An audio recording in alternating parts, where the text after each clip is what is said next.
இன்றைக்கும் கர்த்தருடைய சமூகத்திலே வந்திருக்கிற கர்த்தருடைய பிள்ளைகளை பரிசுத்த ஆவியானவர் உங்களை பார்த்து சொல்கிறார், நான் உங்களை காண்கிற தேவன். ஆகாரை கண்ட கண் உன்னை காண்கிறது, எசேக்கியாவை கண்ட கண் உன்னை காண்கிறது.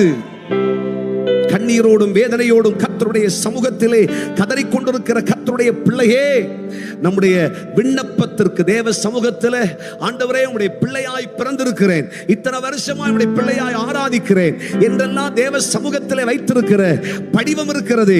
கர்த்தருடைய கண்கள் அதை கவனிக்கிறது. ஒரு ஆமென் சொல்லுங்க. இந்த அற்புதத்தின் நாளில் உன் கண்ணீருக்கு தேவன் அற்புதம் செய்ய போகிறார், அதிசயம் செய்ய போகிறார்.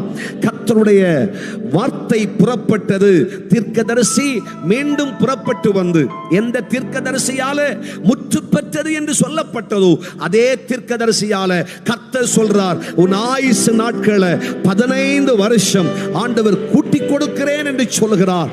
உன் ஆயுசு நாட்கள் அதிகரிக்கிறது, உனக்கு அற்புதம் நடக்கிறது என்று ஒரு பெரிய திருப்பு முனை. உன் கண்ணீர் வெறுமையாய் போவதில்லை. கண்ணீரை துருத்தியில எண்ணி வச்சிருக்கார். கண்ணீரை காண்கிற தேவன்.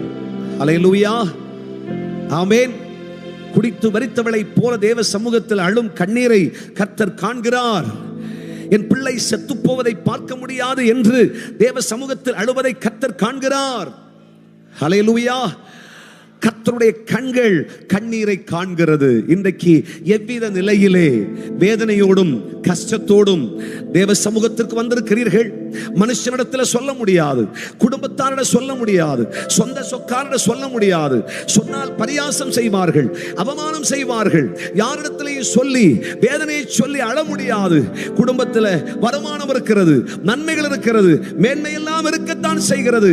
ஆனால் குடும்பத்தின் நிலையை பார்த்தால் அவ்வளவு வறட்சி, அவ்வளவு வனாந்தரம், அவ்வளவு வேதனை, அவ்வளவு கஷ்டம், அவ்வளவு நஷ்டம், சமாதானம் இல்லை, நிம்மதி அற்று போயிற்று.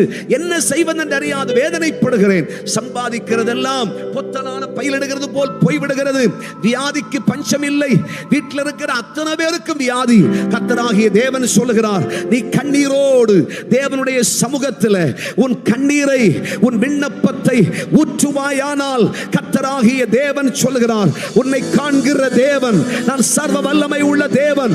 உன் கண்ணீருக்கு பதிலாக இதோ உன் பிராணனை காப்பாற்றி உன்னை சுகமாக்கி உனக்கு அற்புதம் செய்து உன் பலவீனத்தை நீக்கி உனக்கு அதிசயத்தை செய்வேன்.